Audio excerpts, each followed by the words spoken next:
আজি আমাৰ শিকিবলগীয়া প্ৰথম প্ৰশ্নটো হৈছে in which year Delhi became the capital of India.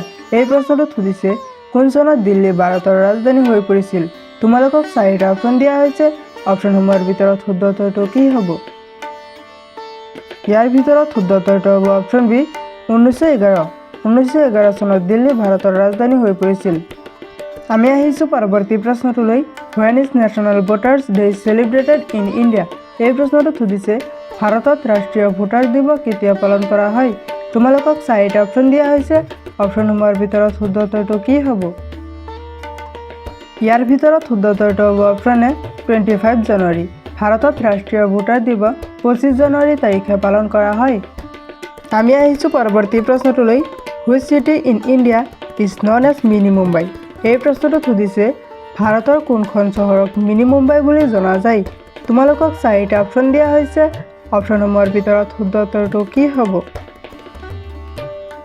ইয়াৰ ভিতৰত শুদ্ধ উত্তৰটো হ'ব অপশ্যন চি ইন্দোৰ। ভাৰতৰ ইন্দোৰ নামৰ চহৰক মিনি মুম্বাই বুলি জনা যায়। আমি আহিছোঁ পৰৱৰ্তী প্ৰশ্নটোলৈ। Which state is the largest producer of saffron in India. এই প্ৰশ্নটোত সুধিছে ভাৰতৰ কোনখন ৰাজ্যত কেশৰ উৎপাদন সৰ্বাধিক।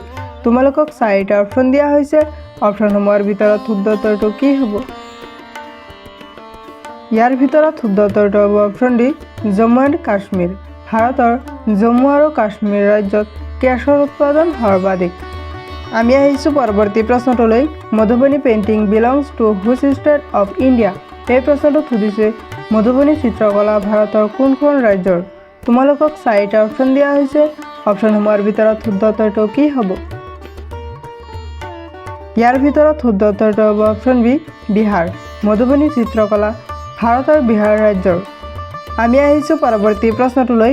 Which river is called the Ganges of south India. এই প্ৰশ্নটোত সুধিছে দক্ষিণ ভাৰতৰ কোনখন নদীক গংগা বুলি কোৱা হয়। তোমালোকক চাৰিটা অপশ্যন দিয়া হৈছে। অপশ্যনসমূহৰ ভিতৰত শুদ্ধ উত্তৰটো কি হ'ব?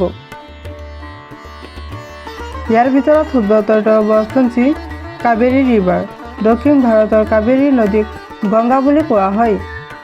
আমি আহিছোঁ পৰৱৰ্তী প্ৰশ্নটোলৈ। Sport day is celebrated every year in the memory of. এই প্ৰশ্নটোত সুধিছে প্ৰতি বছৰে ক্ৰীড়া দিৱস পালন কৰা হয় কাৰ স্মৃতিত। তোমালোকক চাৰিটা অপশ্যন দিয়া হৈছে।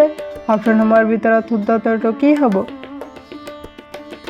ইয়াৰ ভিতৰত শুদ্ধ উত্তৰটো হ'ব অপশ্যন এ মেজৰ ডাইনচাইন। প্ৰতি বছৰে ক্ৰীড়া দিৱস পালন কৰা হয় মেজৰ ডাইনচাইনৰ স্মৃতিত।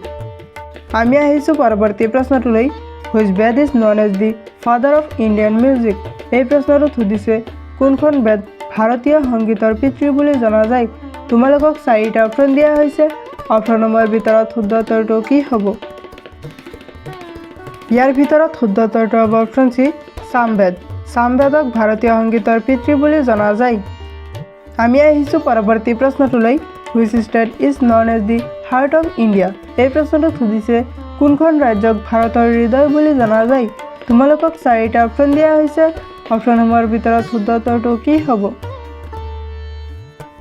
ইয়াৰ ভিতৰত শুদ্ধ উত্তৰটো হ'ব অপশ্যন ডি মধ্যপ্ৰদেশ। মধ্যপ্ৰদেশ নামৰ ৰাজ্যক ভাৰতৰ হৃদয় বুলি জনা যায়। আমি আহিছোঁ পৰৱৰ্তী প্ৰশ্নটোলৈ। Which Indian state has the most number of districts. এই প্ৰশ্নটোত সুধিছে ভাৰতৰ কোনখন ৰাজ্যত সৰ্বাধিক জিলা আছে। তোমালোকক চাৰিটা অপশ্যন দিয়া হৈছে। অপশ্যনসমূহৰ ভিতৰত শুদ্ধ উত্তৰটো কি হ'ব? ইয়াৰ ভিতৰত শুদ্ধ উত্তৰটো হ'ব অপশ্যন বি উত্তৰ প্ৰদেশ। ভাৰতৰ উত্তৰ প্ৰদেশ নামৰ ৰাজ্যত সৰ্বাধিক জিলা আছে।